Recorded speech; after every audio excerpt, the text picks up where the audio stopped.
ಆತ್ಮೀಯ 4 ಸಾರಿಗೆ ನಿಗಮದ ನೌಕರ ಬಂಧುಗಳೇ ನಮಸ್ಕಾರ.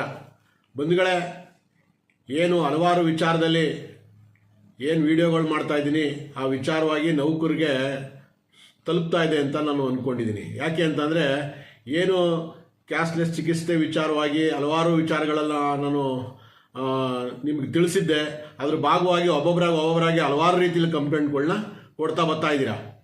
ಈಗ ನಿನ್ನೆ ಒಬ್ಬರು ಕೂಡ ಸಂಜಯ್ ಗಾಂಧಿ ಹಾಸ್ಪಿಟ್ಲಲ್ಲಿ ಆಗಿರುವಂಥ ಇನ್ಸಿಡೆಂಟ್ ವಿಚಾರದಲ್ಲಿ ಹೇಳಿದ್ದಾರೆ. ನೋಡೋಣ ಅದು ಪೂರ್ತಿ ಹಣ ಕಟ್ತಾರಾ ಇಲ್ವ ಅನ್ನೋದು ಗೊತ್ತಾದ ಮೇಲೆ ನಾನು ಅದನ್ನು ಮಾತಾಡ್ತೀನಿ. ಯಾಕೆ ಅಂತಂದರೆ ಅಲ್ಲೂ ಕೂಡ ಇಷ್ಟು ನೀವು ಕಟ್ಟಬೇಕು, ಇಷ್ಟೇ ಕಟ್ಟೋದು ಅನ್ನುವಂಥ ವಿಚಾರದಲ್ಲಿ ನಮ್ಮ ಸಿಬ್ಬಂದಿ ಹೇಳಿದ್ದಾರೆ.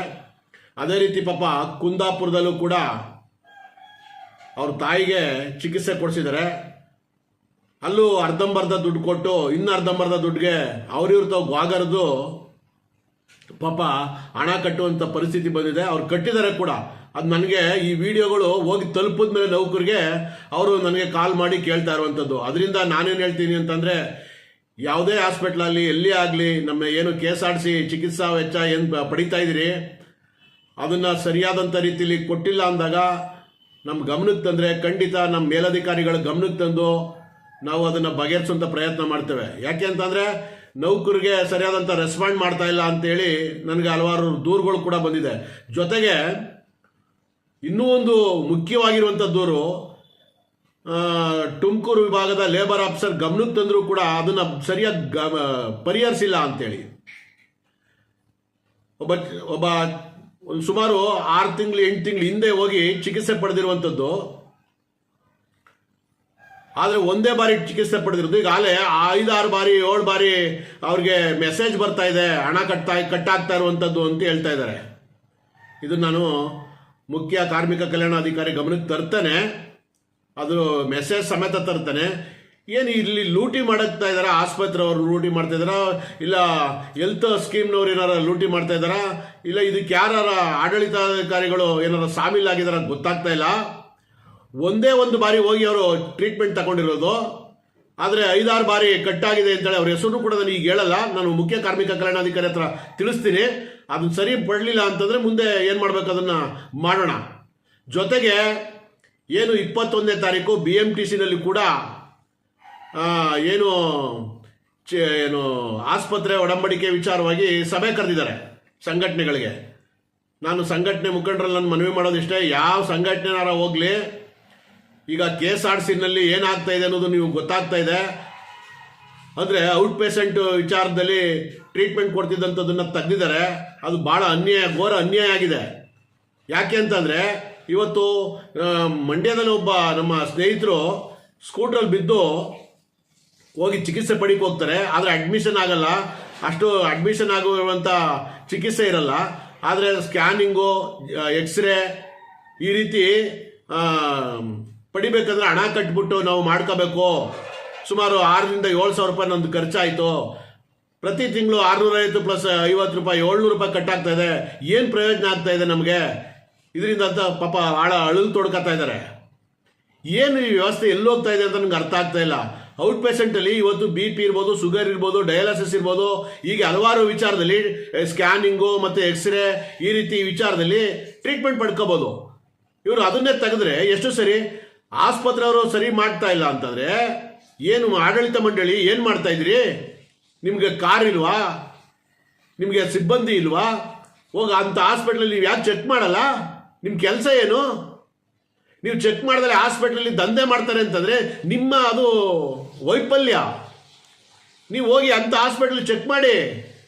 ಅದು ಬಿಟ್ಬಿಟ್ಟು ನೀವು ಔಟ್ ಪೇಷಂಟ್ಗೆ ಟ್ರೀಟ್ಮೆಂಟ್ನ ತೆಗೆದುಬಿಟ್ರೆ ಎಷ್ಟು ಸರಿ. ಮತ್ತು CGHS ರೇಟ್ರಲ್ಲಿ ಕೊಡೋದಾದರೆ ಇದು ಹಿಂದೆನೇ ಇತ್ತು. ಈಗ CGHS ರೇಟ್ನಲ್ಲೇ ಕೊಡೋದಾದ್ರೆ ನಮ್ಮ ಹತ್ರ ಹಣ ತಗೊಂಡು CGHS ರೇಟು ಯಾಕೆ?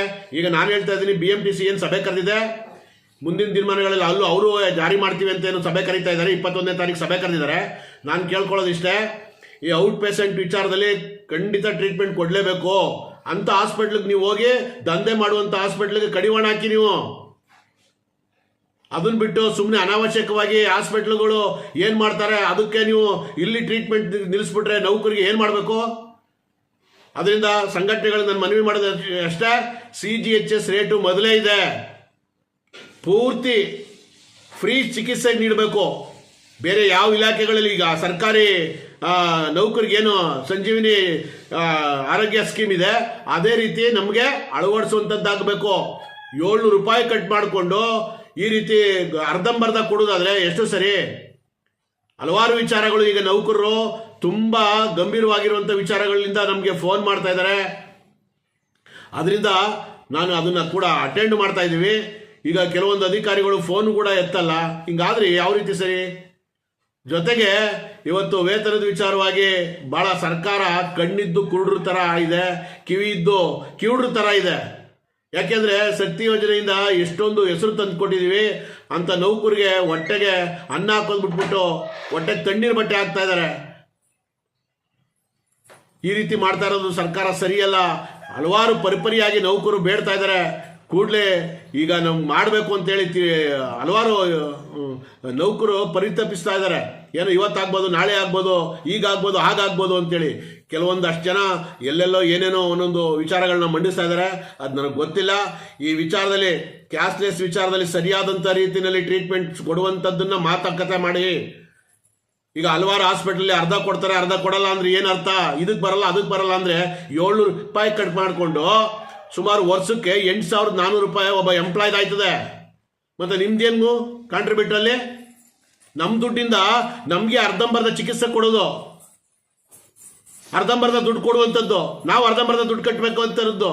ಇದು ಎಷ್ಟು ಸರಿ ರೀ? ಸಂಘಟನೆಗಳೇ, ಇವೇನು ಫ್ರೀ ಚಿಕಿತ್ಸೆ ಅಂತ ಹೇಳ್ತಾ ಇದ್ರೆ ಇದು ಕ್ಯಾಶ್ಲೆಸ್ ಚಿಕಿತ್ಸೆ ಅಲ್ಲ.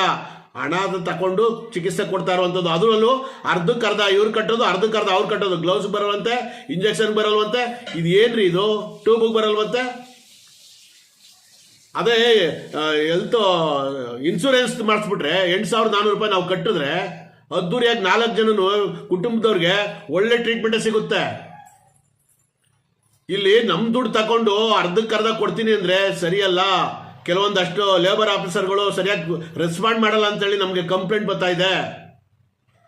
ಈಗ ತುಮಕೂರು ಲೇಬರ್ ಆಫೀಸರ್ಗೆ ಪಾಪ ಎಂಪ್ಲಾಯಿ ಹಲವಾರು ಬಾರಿ ಹೇಳಿದಾನಂತೆ, ಸರಿಯಾಗಿ ರೆಸ್ಪಾಂಡ್ ಮಾಡಿಲ್ಲ ಅಂತ ಹೇಳ್ತಾ ಇದ್ದಾರೆ. ನಾನು ಮುಖ್ಯ ಕಾರ್ಮಿಕ ಕಲ್ಯಾಣ ಅಧಿಕಾರಿಗೆ ಮಾತಾಡ್ತೀನಿ. ಇವೆಲ್ಲ ಸರಿಪಡಿಸಿಲ್ಲ ಅಂತಂದರೆ ಮುಂದಿನ ದಿನಮಾನಗಳಲ್ಲಿ ಈ ವಿಚಾರದಲ್ಲಿ ಏನು ಮಾಡಬೇಕು, ನೌಕರ ಜೊತೆ ಚರ್ಚೆ ಮಾಡಿ ಇದನ್ನು ಪರಿಗಣಿಸಿ ಏನು ಮಾಡಬೇಕು ಅಂತ ತೀರ್ಮಾನ ಮಾಡೋಣ. ಆದರೆ ಸರ್ಕಾರ ಕೂಡಲೇ ವೇತನ ಜಾರಿ ಮಾಡಬೇಕು. ಇಲ್ಲ ಅಂತಂದರೆ ನಾವು ನೌಕರು ಯಾವ ರೀತಿ ಏನು ಮಾಡಬೇಕು, ಮಟ್ಟಬೇಕು ಅನ್ನುವಂಥ ವಿಚಾರದಲ್ಲಿ ಕಾಯ್ತಾ ಇದ್ದೀವಿ. ಅದಕ್ಕೆ ನಾನು ಈಗ ರಾಜ್ಯಪಾಲರು ಕೊಟ್ಟಿರುವಂಥದ್ದು ಇವತ್ತು ಸೋಮವಾರ ಅಂದರೆ ನಾಳೆ ಸೋಮವಾರ ನಾನು ಮಾತಾಡಿ ಮುಂದೆ ಏನು ಮಾಡಬೇಕಂತ ತೀರ್ಮಾನ ಮಾಡ್ತೇವೆ. ದಯಮಾಡಿ ನೌಕರಿಗೆ ನಾನು ಕೇಳ್ಕೊಳ್ಳೋದಿಷ್ಟೇ, ಈ ವಿಡಿಯೋನ ಆದಷ್ಟು ನೌಕರಿಗೆ ಶೇರ್ ಮಾಡುವಂಥದ್ದನ್ನ ತಿಳಿಸಿ. ಯಾಕೆಂದರೆ ಹಲವಾರು ವಿಚಾರಗಳು ಈಗ ನನ್ನ ವಿಡಿಯೋಗಳು ಹೋಗಿ ತಲುಪಿದ ಮೇಲೆ ಹಲವಾರು ದೂರುಗಳು ಬರ್ತಾ ಇದ್ದಾವೆ. ಅದನ್ನು ಅಟೆಂಡ್ ಮಾಡ್ತಾ ಇದ್ದೀನಿ ಕೂಡ. ಅದರಿಂದ ಇದನ್ನೆಲ್ಲ ನೌಕರಿಗೂ ತಲುಪಿಸಿ ತಿಳಿಸ್ಬೇಕು ಅಂತೇಳಿ ನಿಮ್ಮಲ್ಲಿ ಮನವಿ ಮಾಡ್ತಾ ನಾನು ಮಾತು ಮುಗಿಸ್ತೀನಿ. ಸ್ನೇಹಿತರೆ, ನಮಸ್ಕಾರ. ಜೈ ಹಿಂದ್, ಜೈ ಕರ್ನಾಟಕ.